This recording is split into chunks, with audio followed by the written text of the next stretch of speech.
Hey there! Today I'll be showing you a 3-course meal we made in celebration of our wedding anniversary recently. We usually dine out to celebrate, but we haven't dined out since the start of quarantine back in March. So we wanted to continue taking these safety measures. So instead, it's a date night at home for 2.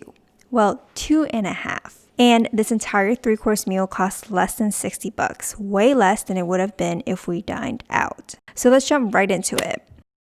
We did majority of the prepping the night before after Ray went down, and the hubs helped me here so I wouldn't be in the kitchen all night. I always prep the night before every meal I plan on cooking so that I don't have to worry about Ray clinging onto my leg like a monkey or pulling onto my shirt while I'm prepping food with a big knife in my hand. So doing this the night before just makes my life so much easier with a toddler.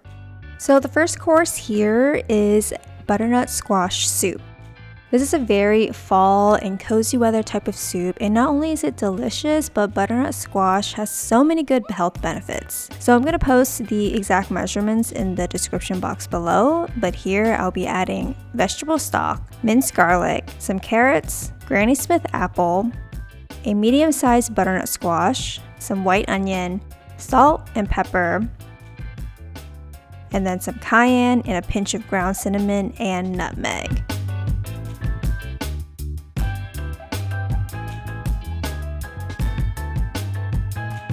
So I really filled my crock pot to the top, so I'm just going to add a little bit more veggie stock just to make sure the seasoning gets into the pot and give it a little mix.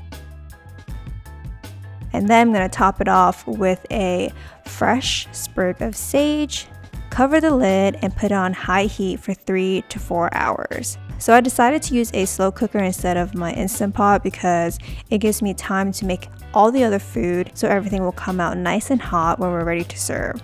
I was actually doing several different things at a time, but to make sure these recipes are easier to follow along, I will edit the vlog by the meal course.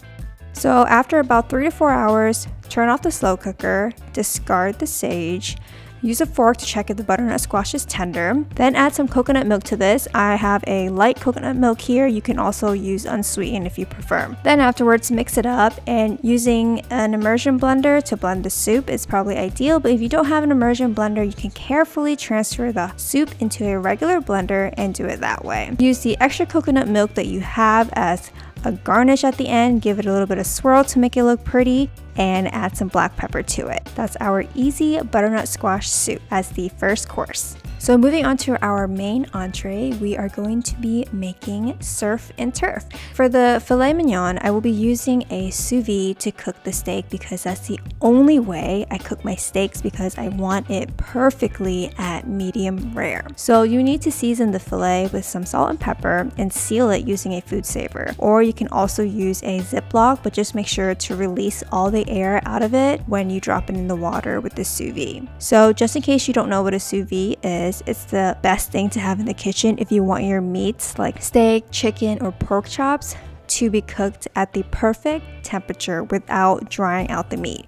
Your meat will stay super moist and so juicy, and you never have to worry if you're serving undercooked or overcooked meat. So I love this sous vide, and I'll link it below for you guys if you guys are interested in doing more research about that. So medium rare temperature for steak is between 130 to 135 degrees Fahrenheit. I will set the sous vide to cook to 130 because we're going to sear this on the cast iron afterwards, so I don't want to set the temperature any higher to prevent overcooking. So after adding the steak in the water, you can see that the temperature is going down because the meat is obviously not at the desired temperature right when we put it in. So it usually takes about 1.5 to 2 hours for the steak to cook. If you forget about it and leave it in there a little longer, the sous vide will not overcook it. So while that is cooking, I will rinse and cook the brown rice and the broccoli since those will be our sides for dinner. We only make brown rice at home since it's healthier than white rice, and honestly, there really isn't a whole lot of health benefits in my opinion with white rice compared to brown rice. However, when we used to dine out, we do order white rice because it does indeed taste better. So it's nice to have it once in a while.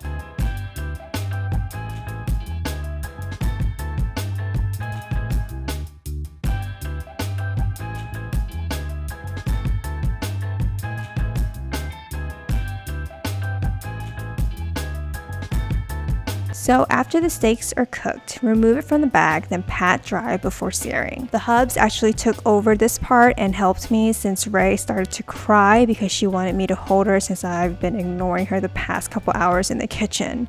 You're going to need to add some oil and make sure the cast iron or pan is really hot. It only takes a couple minutes to sear, and the point of this is to give it a nice outer crust to eat, and it just looks more appetizing this way.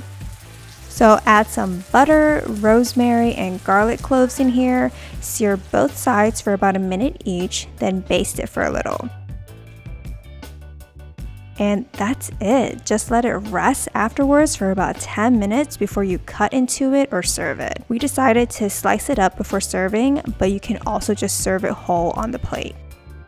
So moving on to the surf part of the main entree. So I actually forgot to prep the parsley last night, so I rinsed, dried it in the spinner, and chopped these up very quickly. You'll see later that I should have minced it up way more.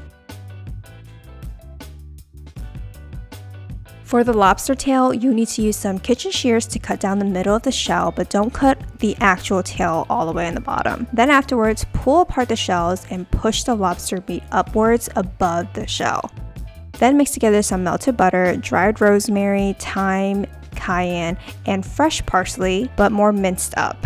I clearly didn't mince it up enough here, so I just used some scissors to cut it up because I didn't have time to get the cutting board out again. I was on a time crunch here because I wanted all the food to come out around the same time. Pour or brush the butter mixture over the lobster tails and broil them on the top rack for 10 minutes. These are 10-ounce lobster tails, so it usually takes about a minute per ounce to broil. So that's it for the lobster tails, the most simple recipe ever, and I only spent $10 per lobster tail here. And this main entree just looks so bougie looking, and it wasn't even that much. Our last course is dessert. We'll be making some egg-free chocolate chip cookies. Ray is able to tolerate some dairy more than before, but she's still very allergic to eggs. So we'll need to whisk together some flour and baking powder. Then in a separate bowl, mix together softened butter, regular sugar, brown sugar, vanilla extract, and I'm using almond milk here, but you can use pretty much any type of milk. Then add the flour mixture from earlier and mix it up.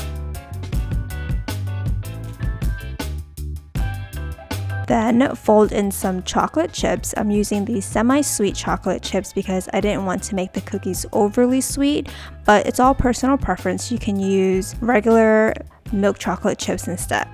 Then afterwards, just transfer the mixture into a separate bowl, cover, and chill it in the fridge for about 30 minutes.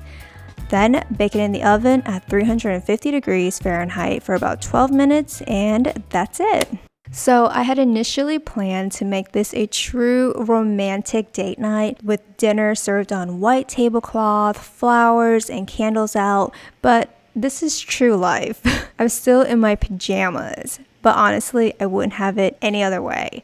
I'm grateful for my family, and this is my happiness, which is all that matters at the end of the day. Good job, baby. It's so yummy, right? So after dinner, Ray had a quick change of clothes since she had soup all over, and now it's time to bake the cookies with Ray, and this will also be her very first time eating cookies. Like this one. Did you spit on it? Like this one. Oh. Put it back. Okay, good job. Hey, Ray. Ready? It's gonna go in the oven now, okay? It's gonna come back. It's gonna come back. You gotta give it some time so it can cook, okay? It needs to cool down first before you can touch it. Blow it. Are you drooling because you see cookies? It's coming, baby. It's gotta cool down. Okay, hold on, baby.